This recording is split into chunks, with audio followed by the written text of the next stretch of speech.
오늘 영상은 딱 3가지를 알려드릴게요. 이 전쟁이 어디로 흘러가는지, 내 돈을 지금 어디에 둬야 하는지, 그리고 어떤 신호가 오면 전략을 바꿔야 하는지 끝까지 보시면 오늘 바로 행동할 수 있습니다. 2월 28일 미국과 이스라엘이 이란 핵심 도시를 동시에 타격했습니다. 테헤란, 이스파한, 곰, 카라지, 케르만시아. 이건 상징적인 공격이 아니라 이란의 핵, 미사일, 혁명수비대 인프라를 겨냥한 정밀 군사 작전입니다. 미국은 본격적인 전면 군사작전의 시작이라고 표현했는데요. 지상군 언급은 따로 없었고 목표는 명확했습니다. 핵, 미사일, 해군 전력, 그리고 이란이 돈과 무기로 키워온 헤즈볼라, 후티, 하마스 같은 대리 무장 세력. 그럼 투자자분들은 궁금하죠. 전쟁이 시작됐다. 그래서 우리들은 뭘 사야 하고 뭘 팔아야 하나. 이번 전쟁의 본질, 스타크래프트 게임 아시죠? 비유해볼게요. 이란은 멀티 자원 기지입니다. 핵 시설은 테크 건물입니다. 이란 혁명수비대와 헤즈볼라, 후티, 하마스 같은 대리 무장 세력은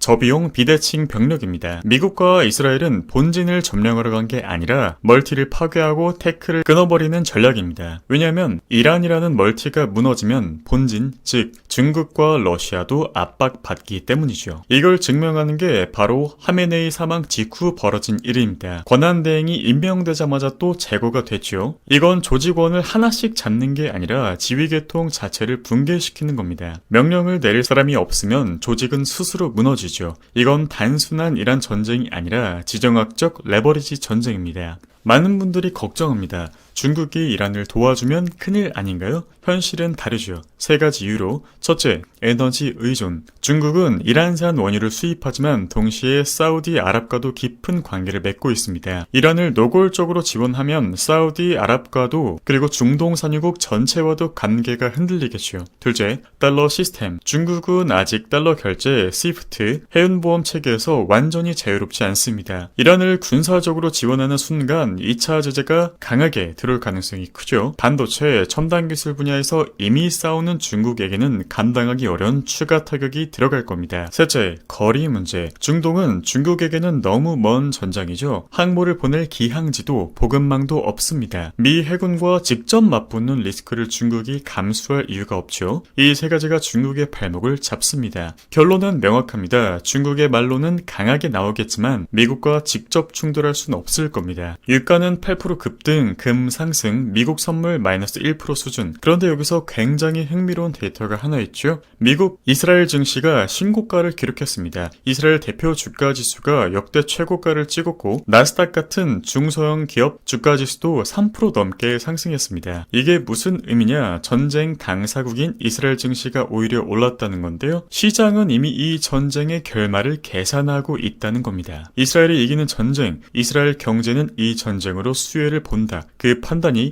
시장에 반영된 겁니다. 공포가 최고조인 시장은 이렇게 움직이지 않거든요. 이건 블랙스완 단계가 아니라 위험 프리미엄을 붙이기 시작한 단계입니다. 공포가 진짜 최고조라면 유가는 50% 이상 폭등해서 이미 120달러를 향해 가야 하고 이스라엘 증시는 폭락했어야 합니다. 과거 걸프전, 이라크전 모두 마찬가지였고요. 쇼크 직후 마이너스 1에서 3% 그리고 빠른 회복. 시장은 예상보다 훨씬 빠르게 적응할 겁니다. 지금 아직은 충격의 초입이고요. 그래서 우리들은 감정이 아니라 확률을 봐야 되는데 앞으로 가능한 3가지 시나리오를 알려드릴게요. 첫째, A. 공습 위주 전개, 미국 지상군 투입 없음, 호르무즈 해협 봉쇄는 위협 수준, 유가 80에서 100달러 박스권. 이 경우 증시는 단기 조정 후에 적응을 할 겁니다. 시나리오 B. 리스크 케이스, 호르무즈 부분 봉쇄, 사우디 타격, 미군 기지 공격. 이 경우에 유가가 100에서 130불, 글로벌 리세션 우려, 증시는 꽤 크게 추가 조정이 나올 수 있습니다. 시나리오 3. 이란 내부 불안 확대, 정권 약화 또는 교체. 이 경우 단기 충격 후에 장기 위험 자산 랠리. 우리들은 일단 A와 B 사이를 보고 있는데 A가 확률이 높죠. 한국 증시 대응. 전쟁 얘기만 들으면 한국 경제도 흔들릴 것 같지만 여기서 아주 중요한 데이터를 먼저 볼게요. 2월 한국 수출 데이터입니다. 수출이 전년 대비 29% 증가했고 일평균 수출은 35억 5천만 달러, 무려 49% 넘게 늘었습니다. 역대 최고 기록이죠. 그런데 더 놀라운 건 반도체입니다. 반도체 일평균 평균 수출이 전년 대비 202% 증가, 2배가 아니라 3배입니다. 이게 무슨 의미냐? 전쟁 리스크가 있는 건 맞는데 하지만 한국 경제의 기초 체력, 특히 반도체 수출 펀더멘털은 지금 역대 최강입니다. 공포에 전부 던질 이유가 없다는 거고 지금 필요한 건 전체 매도가 아니라 리밸런싱입니다. 여기서 중요한 건 시장 전체를 던질지 말지가 아니라 어디로 이동할지입니다. 상대적으로 유리한 구조는 4가지가 있죠. 방산, 하나 에어로스페이스, LG 넥스원, 카이 등등, 에너지, 정유, 안보 인프라, 금, 원자재. 이번엔 뉴스 이벤트가 아니라 실전 전쟁이기 때문에 전쟁이 길어지면 길어질수록 수주 스토리가 붙는 영역이고요. 그런데 개별 종목이 부담스러우신 분들께 ETF로 접근하는 방법을 정리해드려 볼게요. 한국 방산주 ETF, 국내 순수 방산에 투자하는 ETF이고요. 하나 에어로스페이스, LG 넥스원, 현대 로템 등 국내 대표 방산 기업들을 한 번에 담을 수 있습니다. 부품 소재까지 커버하고 싶다면 플러스 K 방산 소부장도 선택지가 될 수 있겠고요. 두 번째, 레버리지 ETF. 코덱스 K 방산 탑10 레버리지 플러스 K 방산 레버리지가 있는데 방향이 맞으면 수익이 2배긴 하지만 변동성도 2배라는 점 참고하시고, 유럽 방산 ETF, 이번 전쟁으로 나토 방위비 증액 압박이 다시 커지고 있습니다. 유럽 방산 기업들이 수혜를 받을 수 있겠고요. 한국 방산과 상관관계가 낮아서 분산 효과도 있긴 합니다. 그리고 미국 방산 ETF, 로키드 마틴, 레이시온, 노스롭 그루먼 등 이번 작전에서 실제로 사용된 장비들을 만드는 기업들이고요. 달러 강세 환경에서 환차익까지 기대할 수 있는 구조입니다. 마지막으로 글로벌 방산 ETF, 특정 국가에 집중하지 않고 전 세계 방산 우주테크 기업에 분산 투자하는 방식입니다. 우주기술, 드론, 사이버 방어까지 포함되어 있어서 가장 넓은 방산 테마를 커버합니다. 단 레버리지 상품은 반드시 단기 트레이딩 목적으로만 사용하시기를 권유드리겠고요. 그리고 이 전쟁이 숨기고 있는 것을 알려드릴게요. 역사를 보면 전쟁 직후 조정, 그 후 통제 가능 인식이 생기면 빠른 회복이 있었습니다. 그렇기에 미국의 지상전 지상군 투입이 없다면 빅테크, 퀄리티 대형주는 상대적 방어력을 가질 가능성이 높고 시장은 전쟁 그 자체보다 불확실성 완화 같은 통제 가능성에 반응합니다. 그런데 여기서 한 가지 흥미로운 이야기를 드릴게요. 미국 특허청에 굉장히 이상한 특허가 하나 등록되어 있습니다. 삼각형 우주선 특허. 2004년에 출원됐고 내용은 정전기 부양과 전자기장을 이용한 삼각형 형태의 비행체. 일각에서는 이게 미국이 이미 보유한 비공개 첨단 비행 기술을 특허로 남긴 것이라고 주장을 하는데 실제로 미 해군도 유사한 원리의 특허를 2010년에 여러 번 출원했는데요. 마치 외계인 같은 기술, 이게 투자와 무슨 관계냐.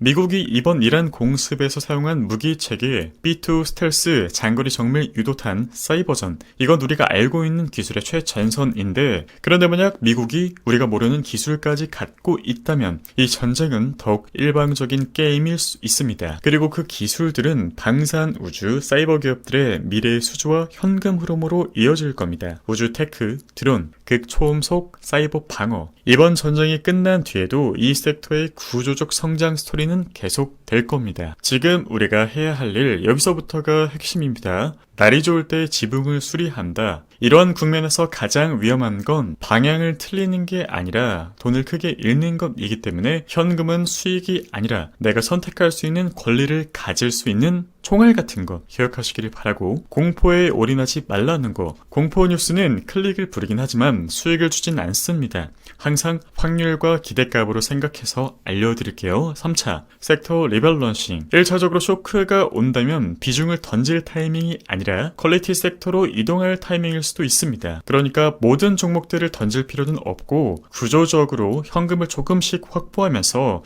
유리한 영역으로 이동하는 게 합리적이고요. 그런데 만약 다음 3가지가 발생하면 전략을 바꿔야 될 텐데, 호르무즈 실제 봉쇄, 미군 기지 대형 공격, 사우디 대규모 타격, 그 전까지는 베이스 시나리오 안에서만 대응하겠습니다. 전쟁은 우연이 아닙니다. 계산입니다. 그럼 우리는 같은 질문을 던지면 됩니다. 이 전쟁으로 어떤 기업, 누가 돈을 버는가, 누가 정치적 힘을 얻는가, 그 힘이 어떤 산업의 현금으로 이어지는가, 이 질문을 반복하면 절대 감정에 휘둘리지 않습니다. 지금은 공포를 소비할 때가 아니라 구조를 읽을 때라는 점, 시장은 늘 위기 속에서 새로운 질서를 만듭니다. 우리는 그 질서가 어디에서 어떤 기업에서 형성되는지를 찾으면 되고, 흔들리지 말고 항상 확률을 봐야 된다는 점, 감정보다 구조, 뉴스보다 현금 흐름, 이게 우리 투자클래스 구독자님들께 늘 강조드렸던 부분입니다. 한국투자클래스는 참고로 내일부터 모집이 시작이고요. 우리 구독자님들께 유익한 정보 도움될 수 있도록 다음 영상에 또 찾아뵙겠습니다.